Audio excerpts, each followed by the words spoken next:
Fala, Pedro. Prazerzaço ter você por aqui. Já comecei gaguejando aqui, eu tô até nervoso. A pessoa com calibre desse deixa a gente até Ah, nervoso na hora de entrevistar, tá vendo? você vai ter o cara mais brejeiro da tua vida falando aí. Maravilha, maravilha. Cara, de qualquer forma, muito obrigado pelo seu tempo. É um prazer mesmo ter alguém como você que já passou, tem uma trajetória tão interessante, né, e tão rica e que está tão disposto a dividir isso com as pessoas. Acho que isso é super importante e eu adoro conversar sobre trajetória, então vai ser um super prazer bater esse papo contigo. Legal, muito bom. E é um grande momento, porque eu estou lançando um livro que eu tento passar todas as visões para as pessoas saírem da sinuca que elas se encontram. Sim. Ou seja, sinuca assim, porra, que saco, estou trabalhando nessa empresa aqui, fico rame-rame. E nessa busca por informações eu descobri que 57% das empresas, se eu não me engano, foi feito pela Bain Company. Uhum. 57% das pessoas que estão empregadas em uma empresa estão insatisfeitas com o que fazem. É. É um número bem, Então, né? então a partir daí, é, que a construção do livro começou, porque eu pensei, porra, eu fiz uma trajetória enorme, né? Quer que eu conte a trajetória? Pode falar, Bom, acho que vale a pena você já falar um pouco sobre do início para cá, como é que você chegou até aqui. pois é, a trajetória foi o seguinte, eu era um cara muito inquieto e muito ambicioso. E eu não queria viver mais sobre o jugo do meu pai. E resumindo a história, eu consegui o meu primeiro emprego na Mesbla, Uhum. aos 18 para 19 anos, como trainee de varejo, porque aí eu já tinha trainee. E aí eu dei o melhor que eu tinha, que era juntar ao meu redor pessoas que queriam fazer o mesmo que eu queria, ou Aham. seja, o melhor trabalho no ponto de venda de loja, foi onde eu comecei. Então essa inquietude quer dizer, a qualidade do meu trabalho, o respeito pelas pessoas, ela foi me levando e a capacidade de resolver as coisas e de fazer as coisas crescerem foi me levando por caminhos completamente descontrolados por mim, porque todos são descontrolados para todo mundo, né? Os caminhos você não tem controle nenhum dos seus caminhos. É. E aí eu passei como comprador na Mesbla, fiquei nesse processo de trainee a comprador. Fiquei 6 anos, depois eu fui para Americanas, fiquei 1 ano como gerente de marketing. Depois eu fui, aos 28 anos, fui fazer o startup da Richards, Aham. que tinha 3 lojas, a mulher e o dono. E aquilo era uma empresa pequena, de altíssimo valor agregado, mas precisava ter eles queriam ter uma orientação para fazer direito, né, bem feito. E me contrataram, eu fiquei nessa companhia 10 anos, né? E daí eu desenvolvi, quer dizer, eu vim desenvolvendo ao longo dessa trajetória e a seguinte, eu prefiro ser cabeça de formiga do que rabo de elefante. Ou seja, Eu prefiro trabalhar numa empresa pequena em que eu sou cabeça do que ser rabo de elefante de uma empresa grande que eu sou um número e faço alguma coisa irrelevante, né? Ou Sim, de baixa relevância, tá? sim. Ou de baixa relevância. Uhum. E aí foi, foi quando me descobriram, a Zara queria entrar no Brasil, procurava um perfil, e o headhunter completamente desorientado disse o seguinte: já entrevistei os melhores executivos que poderiam assumir essa posição e não achamos ninguém. Vamos fazer o contrário, vamos ver qual é a loja mais legal e vamos perguntar quem é que toca a loja, quem é que toca a empresa. E chegaram no meu nome. Hum. E eu não me interessei muito porque era morar em São Paulo como carioca. A última coisa da vida que eu queria fazer era viver em São Paulo. Ainda bem que eu vim viver em São Paulo.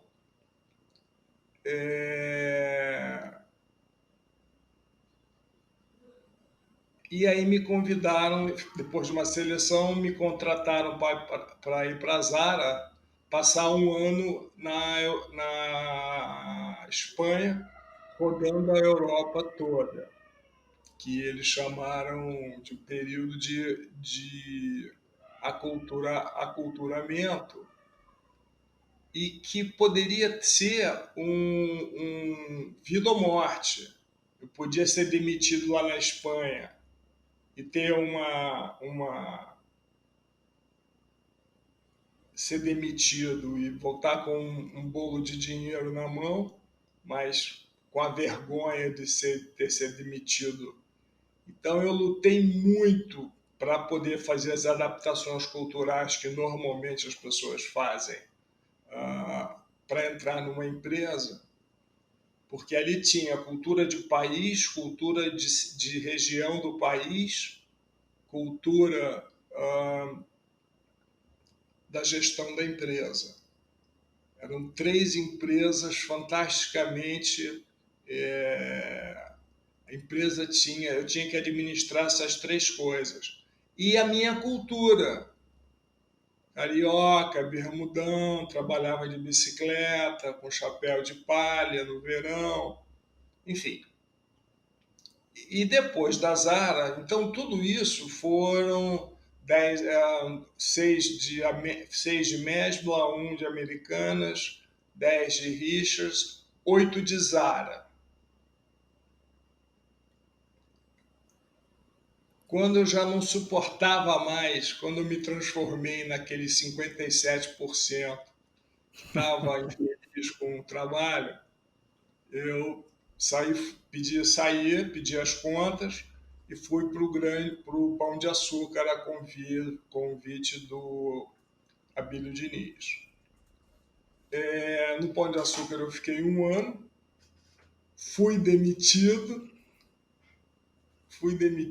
porque eu fiz muita confusão para poder mudar a área, que me deram uma área que representava 25% da venda e 40% do lucro.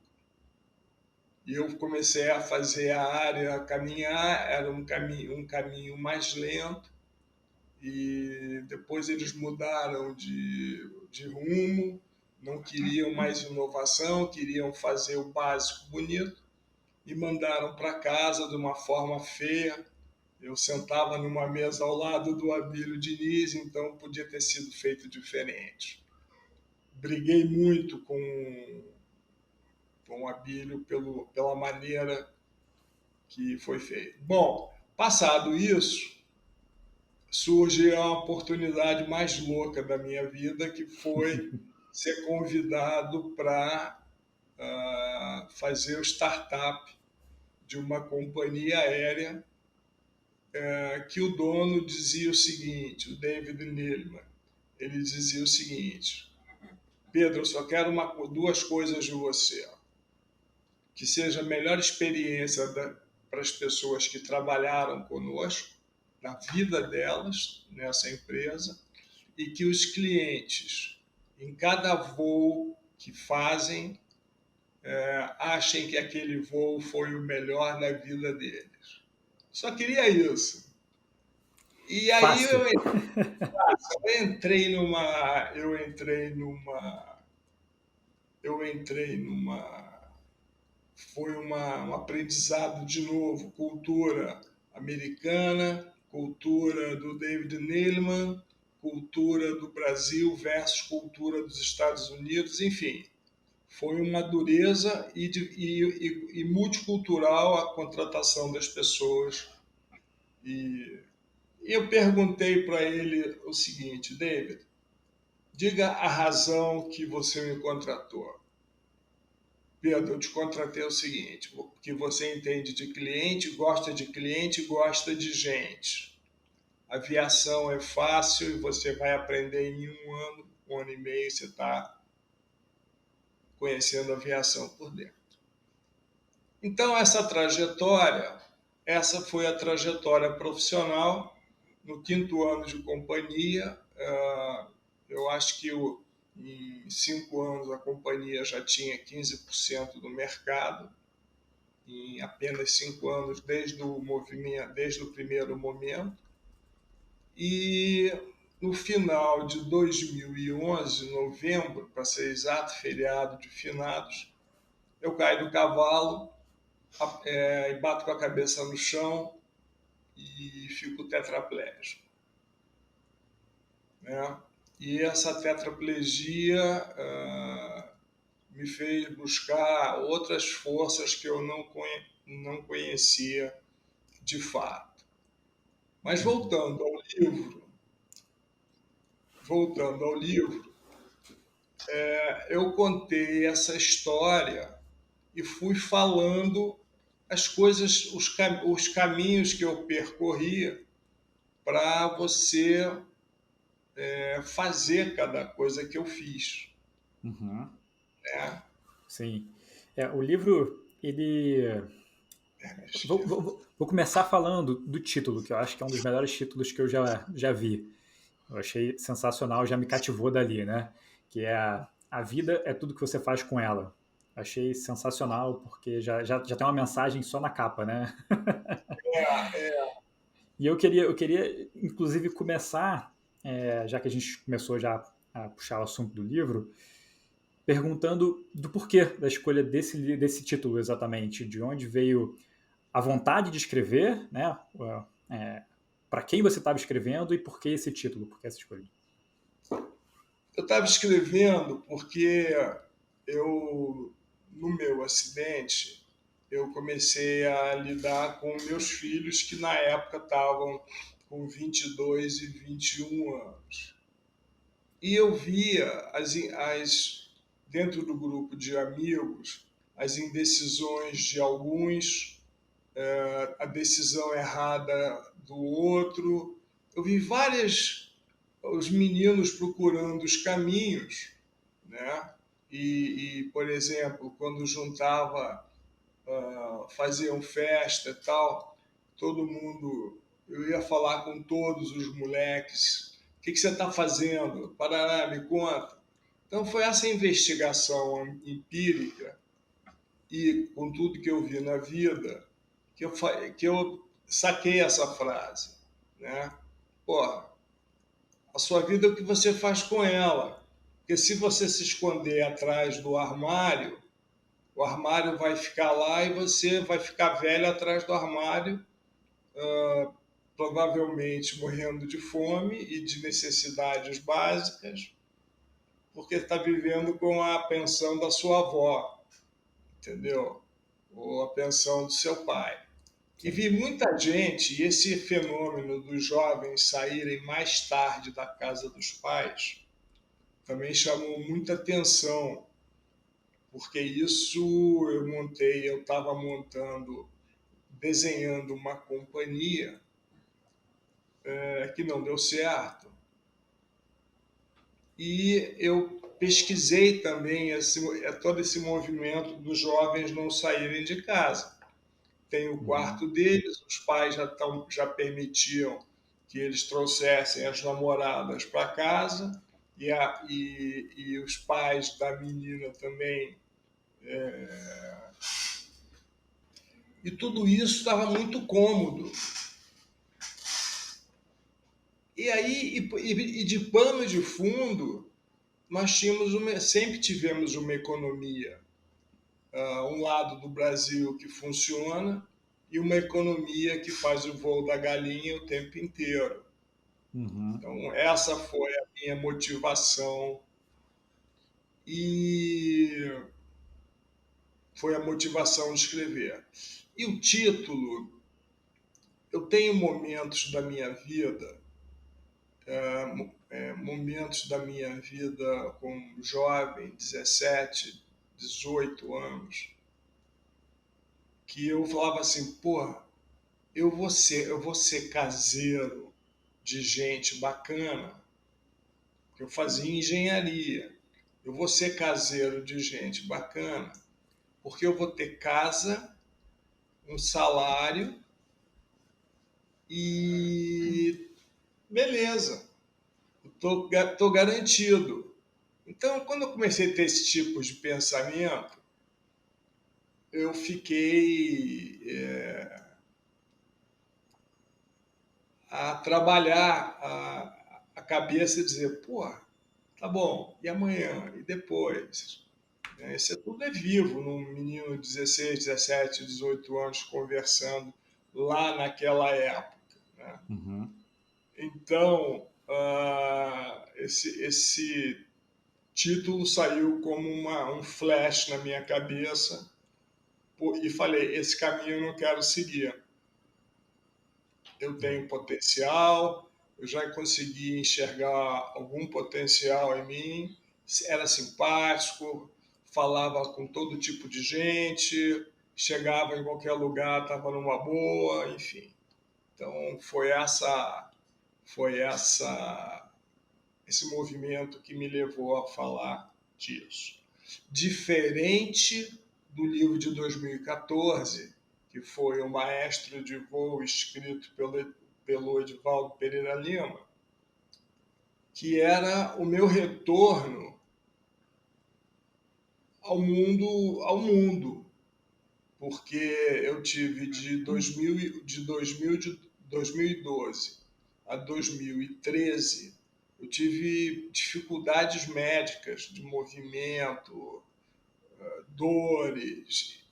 Em 2014 eu falei, eu estou pleno, eu vou trabalhar. Uhum.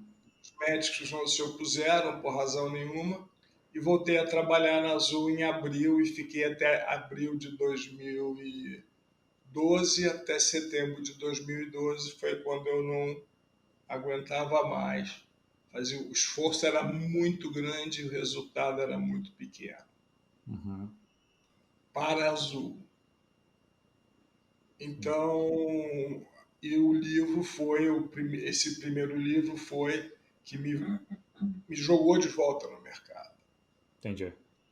Entendeu? Entendi. E para mim foi importante para fazer as consultorias que fiz, foi importante para fazer um projeto que ainda é atual, mas, enfim, eu não quero mexer nele porque eu não consigo, não tenho estrutura, não tenho. Foi um grande momento, 2 anos de trabalho em cima de um projeto. Perfeito. Então, para não me perder, eu já me perdi. Não, tranquilo. Eu, eu queria falar sobre um trechinho, alguns trechinhos, na verdade. Separei, acho que 3 trechos aqui do livro, que falam sobre assuntos diferentes e que eu achei pontos interessantes, pontos de vista interessantes para a gente conversar aqui. Um deles fala sobre sucesso, né? E aí tem um trechinho logo acho que no início do livro, que você fala assim: todos querem ter sucesso, mas poucos compreendem que sucesso é um alvo móvel e muito relativo. E aí eu queria entender, assim, para você, do seu ponto de vista, hoje em dia, né, depois de ter vivido tudo que você viveu, que significa ser bem-sucedido? E isso não necessariamente precisa ir para o lado só profissional, assim, ser bem-sucedido como um todo na vida, né? O que é para É, você? primeiro, o ser humano é indivisível, né? E para mim, sucesso era ter uma família unida, amiga, forte, para poder cruzar a vida, porque eu acho que família é a coisa mais importante na vida de uma pessoa, né, e de um casal. Uhum. Então essa foi meu primeiro grande objetivo para sucesso. Depois, sobre a ótica profissional, eu tinha muita fome. Eu tinha fome de fazer. Meu pai dizia, meu pai era engenheiro, e ele falava: filho, você é um construtor. Só que eu era um construtor com capacidade, como todo construtor, capaz de ver a obra pronta, sem botar um tijolo no chão. Ou seja, imagino que aquele cara espanhol que fez aquela igreja dele, fantástica, que eu não lembro o nome, toda torta, Uhum. a grande família, tem um nome que eu não lembro agora. Eu esqueci o nome dele também, eu vou pesquisar aqui. Isso. Esse cara, quando ele desenhou, ele tinha aquilo na cabeça já, né? Ele já tinha visto o que ele ia fazer. E assim foi. E assim foi. É o Gaudí. Gaudí.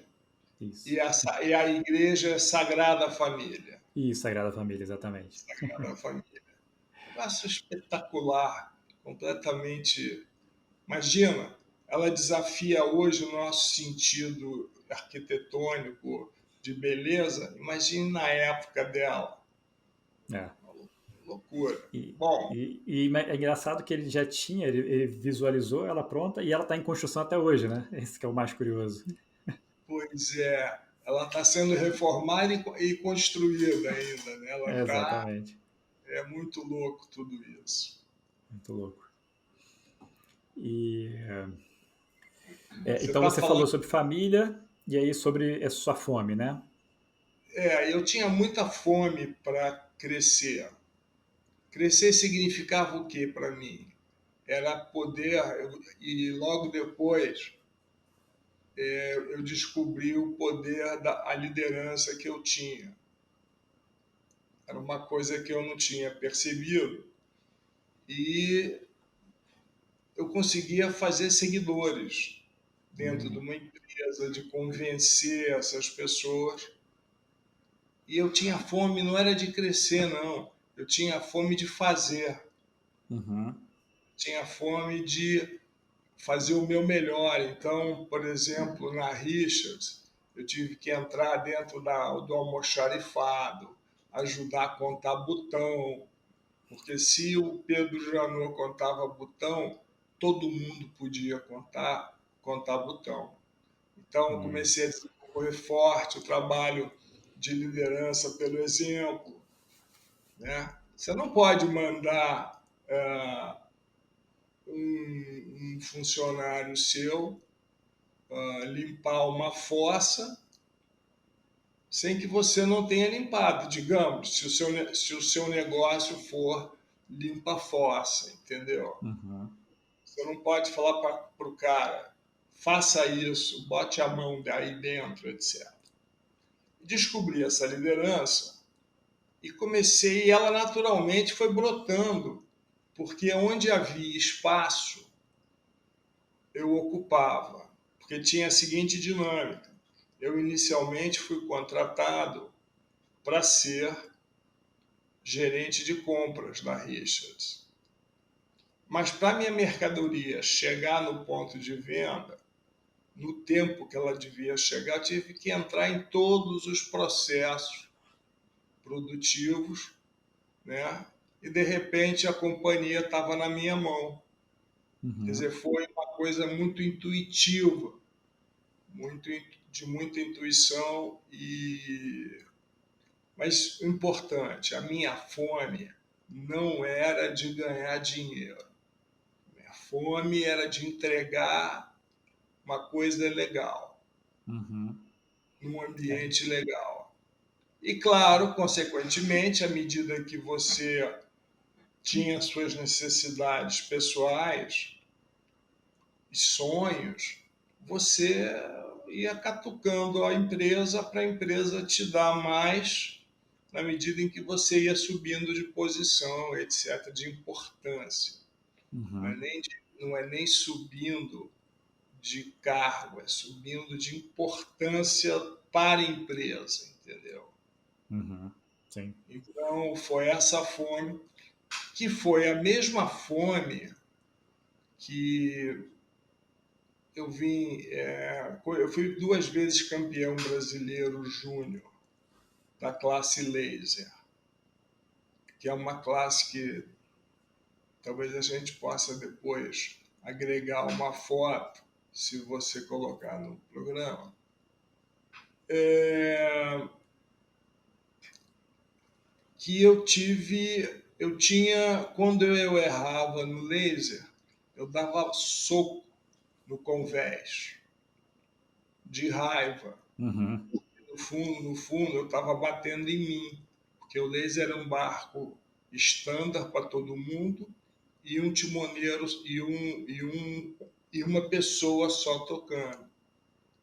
Então, para ser campeão brasileiro júnior, eu tive que treinar muito manobras de fio a pavio, preparar o corpo, ou seja, foi consciente, esse, foi uma coisa consciente que eu conquistei.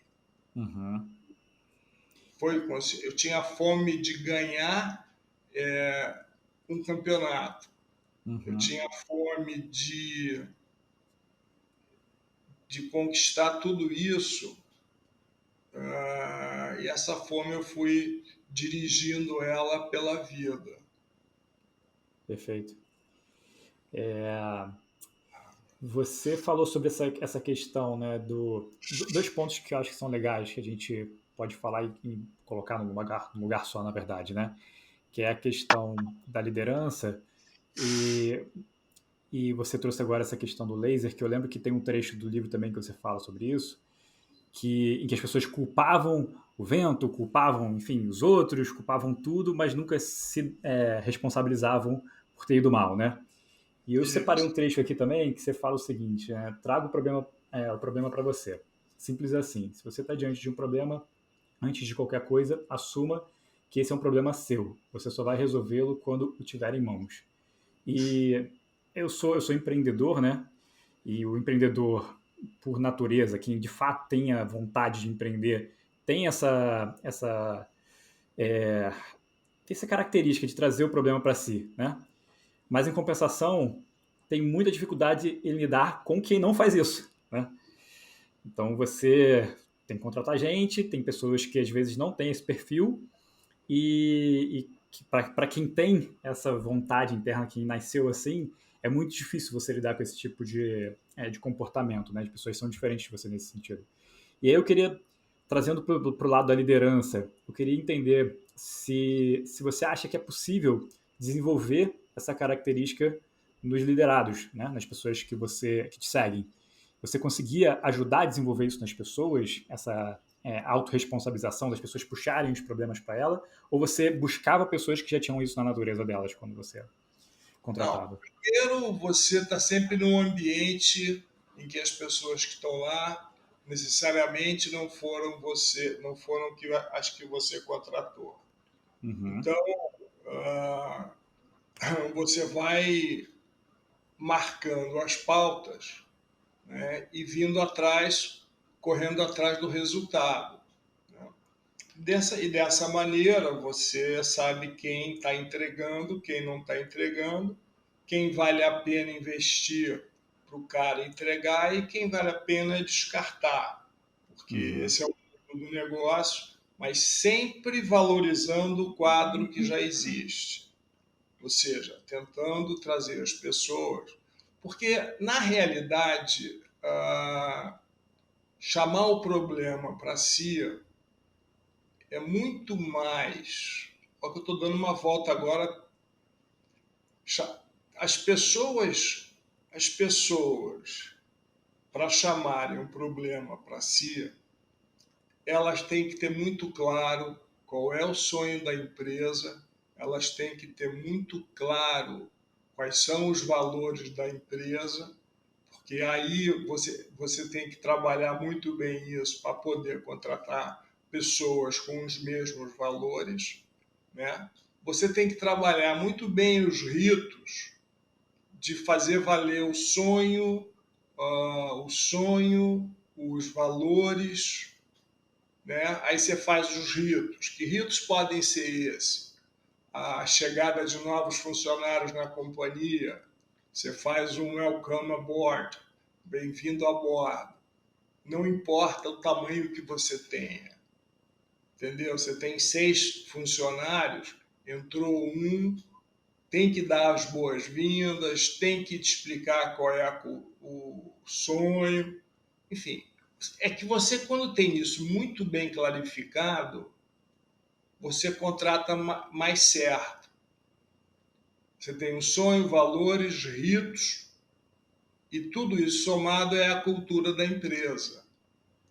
Quanto mais forte é esse trinômio, são 4, sonho, valores, ritos, a cultura é mais forte. E você vai contratar melhor e vai errar menos na contratação e vai ser mais fácil de trazer pessoas que assumam a responsabilidade e toque, mesmo que não seja parte da obrigação dela. Perfeito. Quer um exemplo? Por favor. Um exemplo gritante. O gerente da Azul de Boa Vista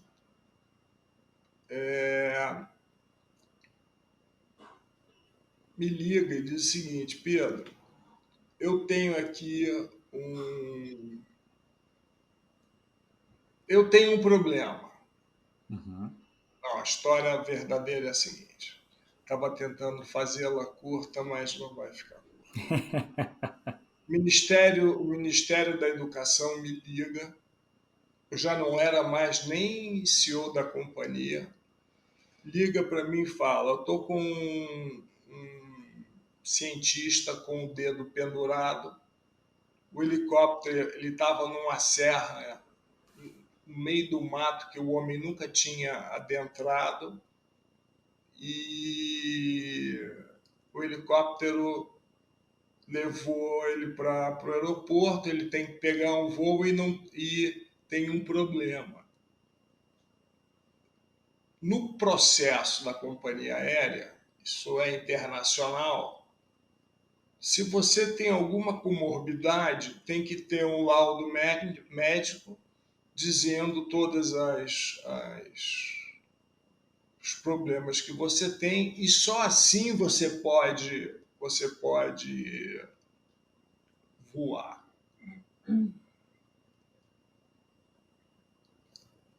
Quando eu fui tentar resolver o problema, o menino de Boa Vista já tinha ligado para o médico da companhia e o médico da companhia tinha combinado com o técnico de enfermagem no helicóptero para trazer ele com segurança, para levar para Manaus, que ele tinha uma vaga às 8 horas da noite.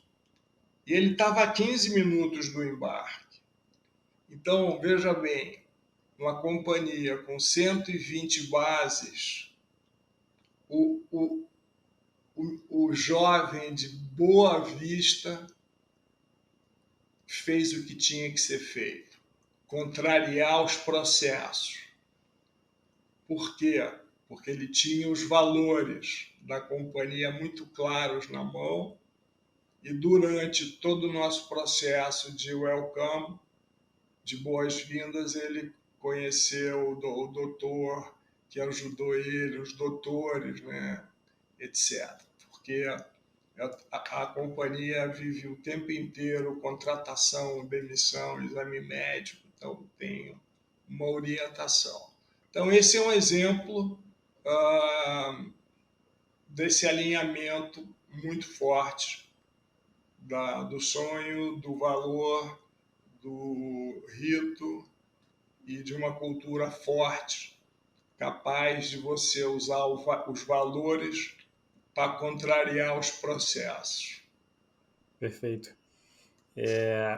Esse assunto de cultura me interessa muito, assim, eu acho incrível quando você vê uma empresa, especialmente do tamanho que a Azul, por exemplo, tomou, né, e tem alguns outros exemplos que são assim também, ficam tão grandes e ainda assim você consegue ter a cultura latente ali na base, né? Não está só ali no C-level, não é só aquela frase que está pendurada, tá desenhada no escritório, mas que está, de fato, disseminada e está internalizada em todo mundo.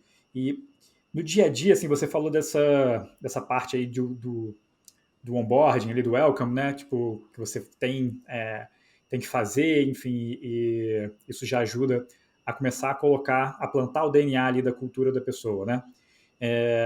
Agora, e do dia a dia, como você faz para manter, assim, quais são as táticas que vocês usavam, por exemplo, que você usava para conseguir manter a cultura latente e falar mais sobre isso? Como é que você tinha alguma coisa, tinha alguma tática específica? Tinham várias táticas, né? Primeiro, liderar pelo exemplo.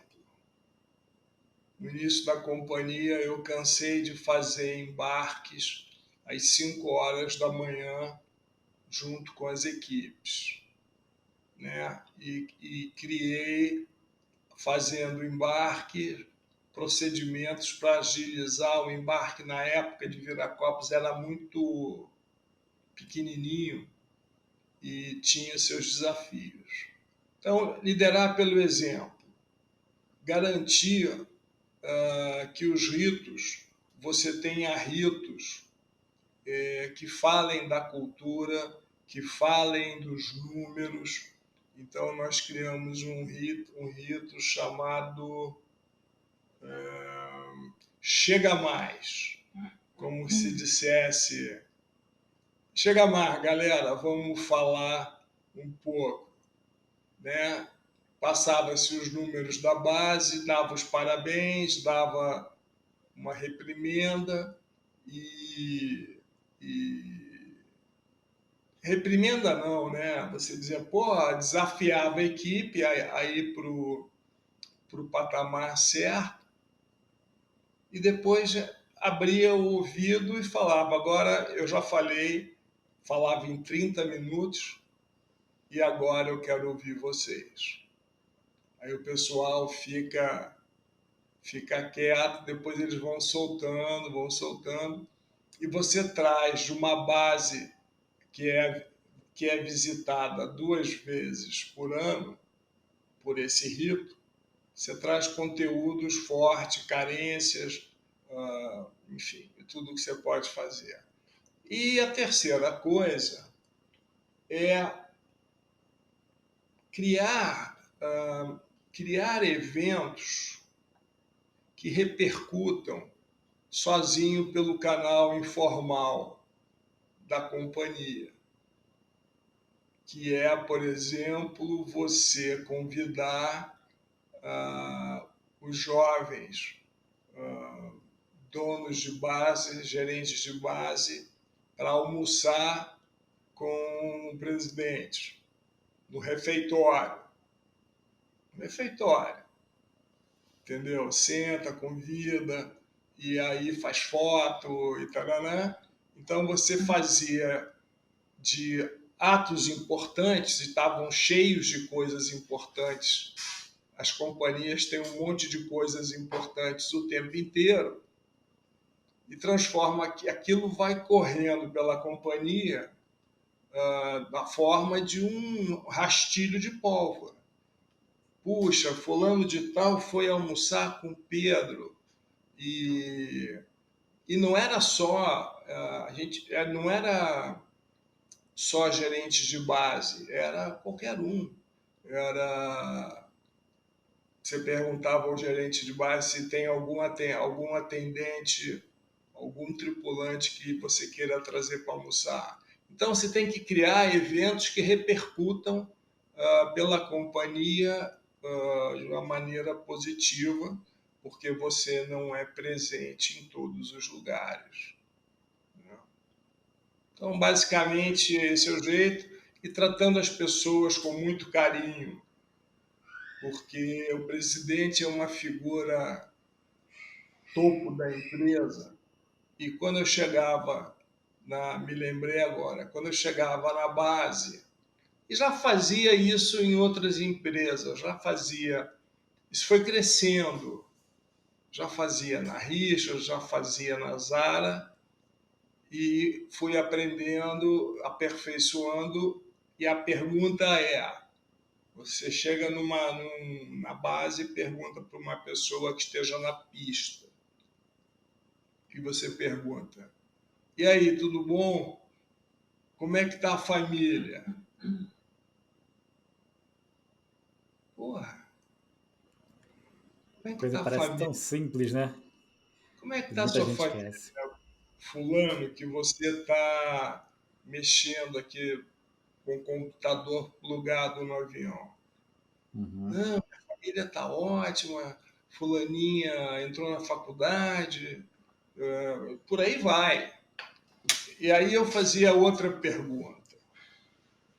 Agora, e a nossa companhia, como é que está? Hum. Não, nossa companhia está muito boa, né? Ele falava, enfim, você cria uma relação de verdade, Sim. né? E teve caso de um cara, eu falar como é que tá a família, o cara tinha um baita problema de plano de saúde, hospital da cidade e tal. Você resolvia na hora, na hora. Então tudo isso vai criando características culturais mais forte, mais forte, mais forte. Perfeito. Na crise de 2000 depois de 2008, já passando a crise americana, mundial, aquela do Madoff, Uhum. teve uma outra crise seríssima. O presidente da época jogou os valores para fora e foi cuidar de custos. Ok, mas ele machucou muito a companhia durante 4 anos. Ele entregou um resultado bom, mas ele mastigou as pessoas da companhia, entendeu? Uhum. Se você vai mastigá-las, você avisa para elas, ó, nós vamos ter que arrancar produtividade daqui. Tamo junto? Essa é a conversa. Sim. É. Muito bom. Táticas excelentes que já dá para todo mundo que estiver ouvindo aí começar a implementar agora, né? E engraçado que, como muitas são simples, né? Mas as pessoas acabam não praticando, né? Então, acho que essas coisas mais óbvias precisam ser ditas, né? E muita gente não percebe isso.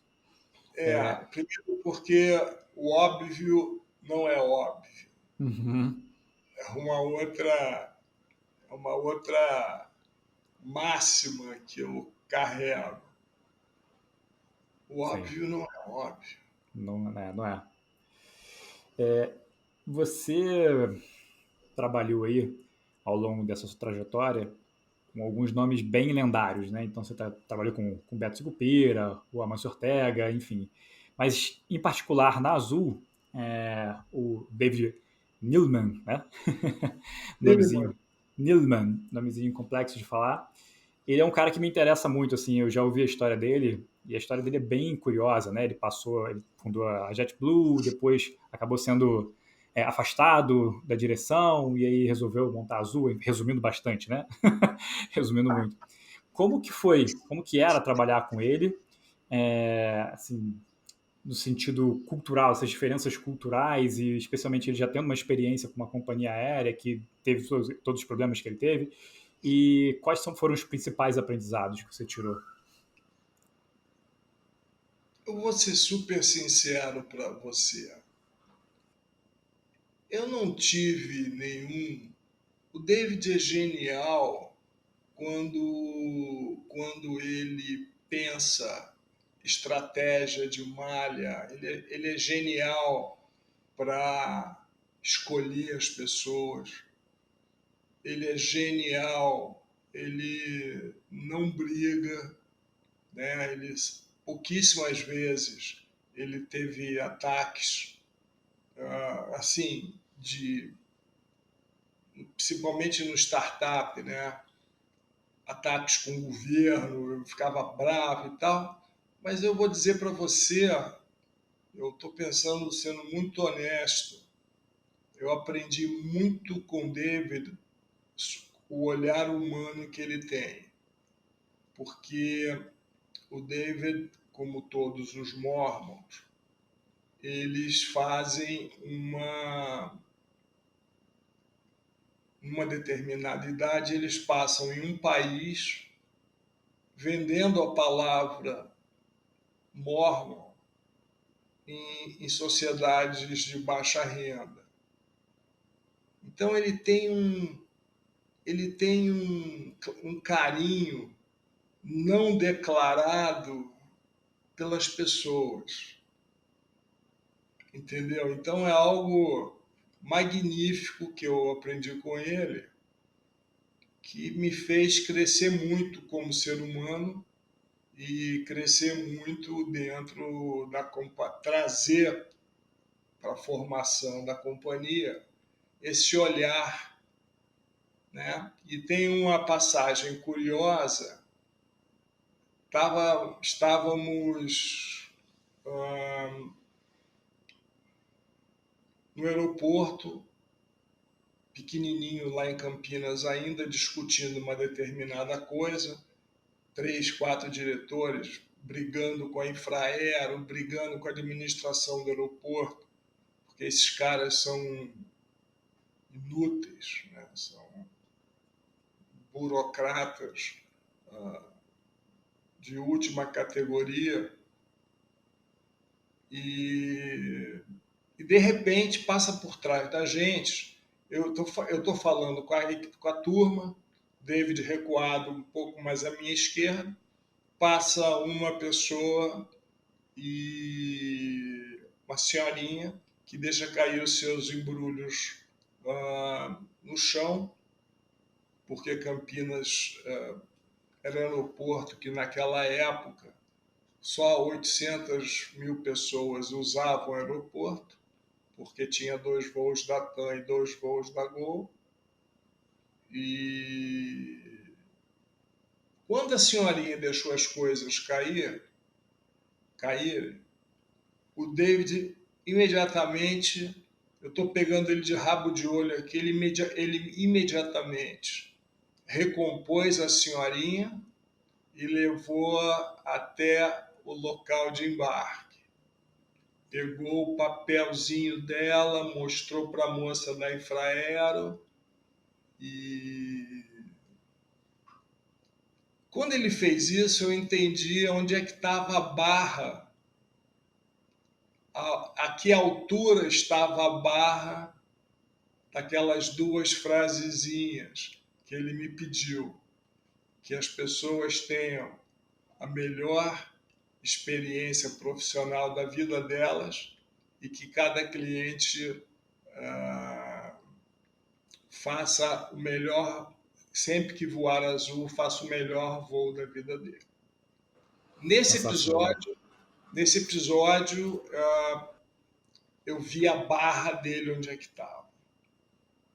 Né? E o bom é que eu suplantei essa barra em muito. mas e ela continua funcionando até hoje, né? Então, sobre o David é isso, uma pessoa humana, uma pessoa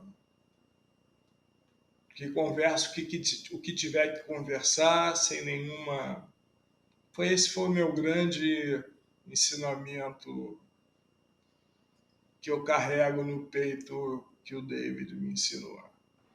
Perfeito, muito bom, excelente, né? É exatamente isso, de carregar a cultura, né? Não ficar só no discurso. Muito bom.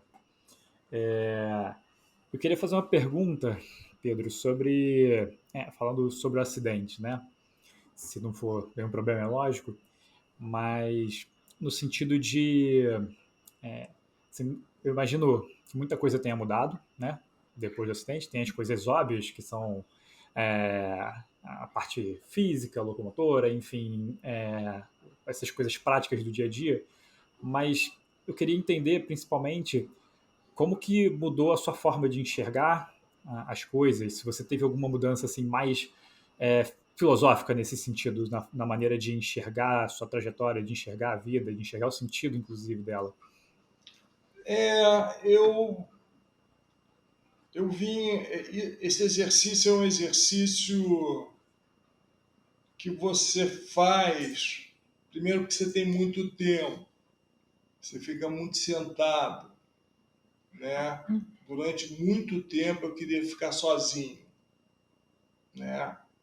Os 3 primeiros anos eu tinha uns ataques desses, de querer. Não, não é ataque, eu queria ficar sozinho.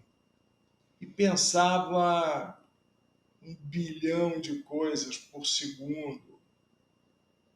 E eu coloquei a minha vida em perspectiva, né? Por isso, foi essa uma das razões que me fez montar esse livro. Imagina, você pegar 40 anos, 40 e tantos anos de experiência e de vida e vir trazendo cada passagem na sua vida. Me fez melhorar, aumentar ainda mais a minha percepção do ser humano pelo ser humano, entendeu? Ou seja, tentar controlar os meus grandes defeitos, que é uma coisa que eu sou um homem que tem muita força na conversa, no olhar, né? Transmito uma uma energia muito grande, porque cada coisa que eu faço com muita energia. E me trouxe essa perspectiva humana, mais ainda, porque como eu fiquei em casa, eu comecei a olhar, falei, eu tenho que fazer uma equipe aqui que cuide de mim. Então eu comecei a conhecer meus cuidadores. Então perguntava da família. Então eu aprofundei o olhar humano, né? Da vida, das coisas, dos meus filhos, da minha mulher. E foi muito interessante sobre isso. Eu tenho certeza que eu me transformei num amigo melhor, num pai melhor e um marido melhor, entendeu? E amigo melhor. Perfeito. É. Agora, duro, duro. Não pensem os senhores que vão assistir esse que foi fácil, fica sentadinho, não. Muitas dores, você tem muita dor, você tem até acertar, calibrar os medicamentos, é dificílimo, você tem espasmos involuntários, sua bexiga não funciona, é um pereré, é muito difícil, É. muito. Eu imagino que, além dessa parte, né, da, da dor, enfim, de toda essa dificuldade de ficar muito tempo sentado, enfim, até a parte que você falou mais no início, né, de querer passar mais tempo sozinho, ficar mais tempo sozinho, isso também acaba sendo difícil também, mesmo que seja uma escolha. É uma escolha que você ficar sozinho com seus pensamentos não é uma coisa tão simples, né? Porque, como você falou, 1000 pensamentos por minuto e provavelmente buscando ali entender o que vai ser da vida, o que vai fazer a partir dali, né? E não só isso, mas talvez até se perguntando, começa a se perguntar, não sei se isso passou com você ou não, mas provavelmente a gente faz isso com muito menos, né? Assim, tipo, por que isso aconteceu comigo? Como que acontece? E ficar muito tempo sozinho, se questionando coisas demais, às vezes também é dolorido, né? As pessoas não estão mais acostumadas hoje a ficar sozinhas, inclusive, com elas mesmas. Isso foi no momento agudo, né? Quando eu saí do hospital e os 3 anos seguintes. Mas o que acontece é que eu estou o tempo inteiro lutando com a dor. E a dor, ela te desgasta de um jeito mortal, Uhum. mortal. Então você, além disso, você vai ficando e você fiquei em alguns momentos mais drogado para poder tirar a dor, né? Então é um mundo muito complexo de você administrar remédio num cara que teve uma lesão medular, Uhum. entendeu? Então tudo isso é muito médico, vai e vem. É. E depois tive que fazer uso, em determinado momento, com uma terapeuta, que havia sido minha terapeuta anteriormente, para eu poder, para eu poder me moldar melhor, né? Ter essas discussões com a pessoa fora do meu ambiente, porque a minha cabeça ainda era uma cabeça de executivo, Hum. de alta performance, entendeu? Então, esse ponto de passagem foi muito difícil. Só consigo imaginar, né? É até difícil você tentar imaginar isso, inclusive, porque acho que só passando para entender, né? Eu Eu, nem perguntei por que comigo. uhum, Eu nem perguntei por que comigo. Aconteceu, né? né? Aconteceu. Agora, Vamos resolver a bronca, né? né? E Aí aí, vem a cabeça, né? De cabeça de quem quer resolver o problema, né? e, Daqui, o que eu posso fazer daqui em diante? e aqui era o seguinte, eu fiz no livro uma frase que é: a culpa não é sua, mas você ainda está no jogo. Uhum, Ou seja, deu essa história da Covid, explodiu, né? E daí? Você está você tá dentro dela, tem que resolver. E sim. depois, não desista nunca, sua missão é continuar. Uhum, Essa é uma coisa que, em momentos, eu queria que ninguém me tocasse, né? E a maioria dos momentos eu queria que as pessoas me tocassem de fato, entendeu? uhum. É.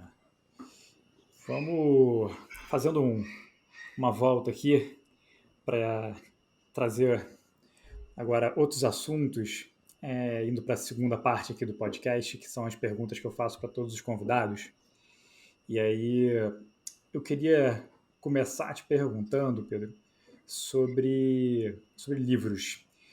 Se você tem assim de 1 a 3 livros que mais te impactaram e por que eles te impactaram. Eu tenho um livro da história do que foi um capitão de um barco que o barco afundou na Antártica nos idos 1800 1920. E esse cara... Popcorn? Não é Popcorn. É o Shackleton. Shackleton. Esse livro... Na realidade, os livros que mais, de fato, eu gostava muito de ler e que me dava exemplos muito legais eram os livros de aventura. Então, tem um livro de um cara que atravessou o Polo, foi ao Polo Sul a pé, Caraca, sabe? não O, conheço. aquele Valdemar brasileiro, Valdemar Niklevics, que fez os 7 maiores cumes do mundo. O Caraca. cara foi aos 7 maiores cumes do mundo. Amir Klink, você lendo Amir Klink, você começa a entender a cabeça de um grande empreendedor, porque ele não ia para uma aventura, ele não é um aventureiro, né? Ele vai fazer um projeto. E são casca-grossas. Esse cara veio remando da África até o Brasil quando era moleque.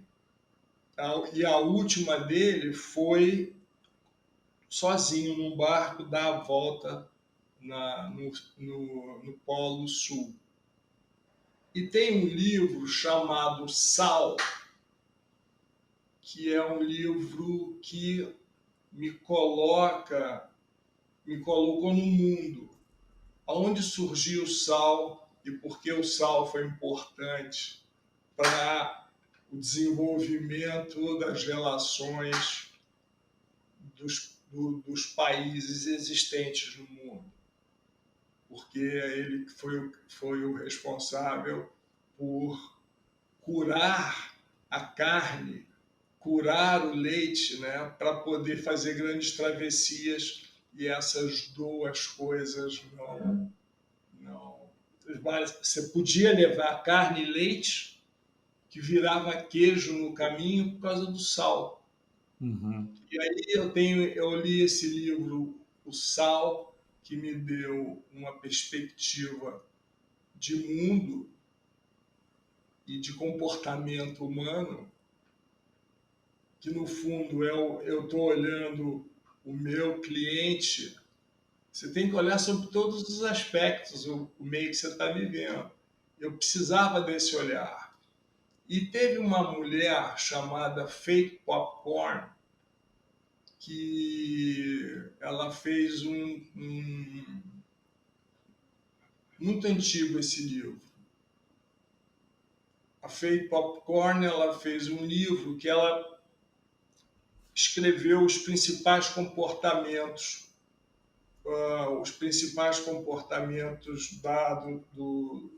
das pessoas nos próximos 10 anos. Só que já passaram-se 20 anos da época que ela escreveu o livro e 90% dos comportamentos ainda estão lá. Então, eu sempre olhei comportamento, né? E nunca nada técnico, porque para as coisas técnicas você chama especialista, mas para as coisas genéricas você tem um CEO. Sim, muito bom. Vou pesquisar, não conhecia. Especialmente esse da Faith Popcorn. Eu estava com eles ontem aqui na mão, mas eu sou capaz de te dá-los em pouco tempo. Maravilha.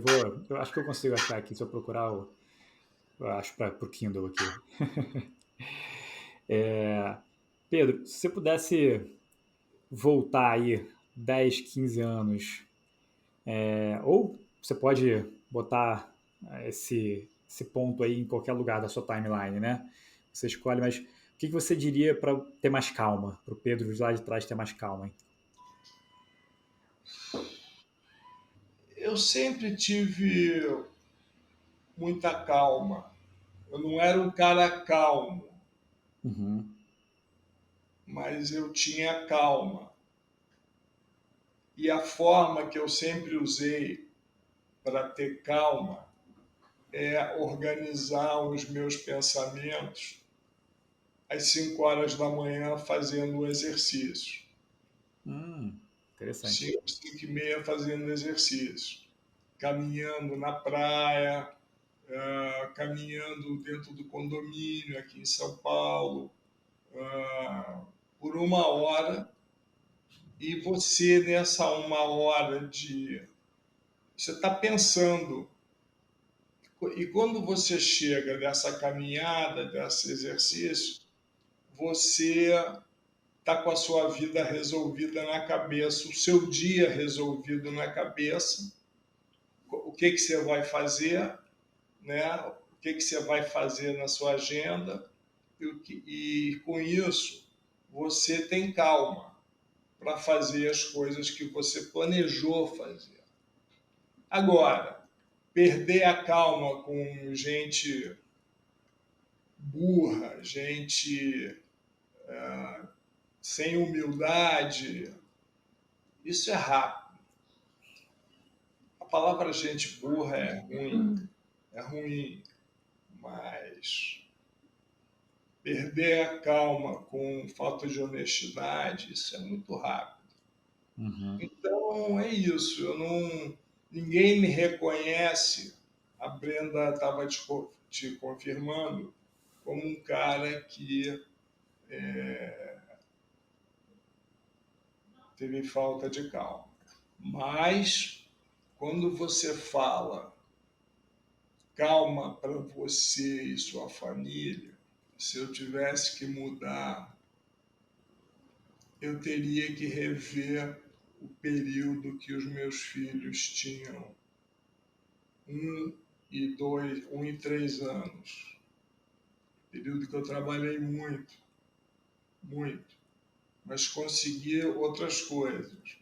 Mas eu precisava de mais. Eu voltaria, se eu pudesse voltar nesse período, eu voltaria diferente. Uhum. Perfeito. Você falou aí sobre a sua rotina, né? Que você saía para fazer exercício e botar a cabeça no lugar todo dia às 5, 5 e meia. Você tem, hoje em dia, algum hábito nessa linha, assim, que te faça muito bem, que você não abre mão, sabe? Que faz sua vida melhor, que deixa seu dia a dia melhor? Parar de trabalhar às 3 da tarde Interessante. e depois do almoço e ficar fazendo as coisas de meu interesse qualquer. Uhum. Então, isso pode parecer um absurdo para muitos jovens que vão me ouvir, mas eu tenho que lembrá-los que eu tenho 61 e estou numa cadeira de rodas, né? E que me custa muito levantar. Tá vendo esse braço aqui que vocês estão vendo? Esse braço demorou 9 anos para ter esse movimento. Caramba. E ainda estou trabalhando. Ou seja, era um braço que com esse braço eu toco iPad, iPhone, mousepad.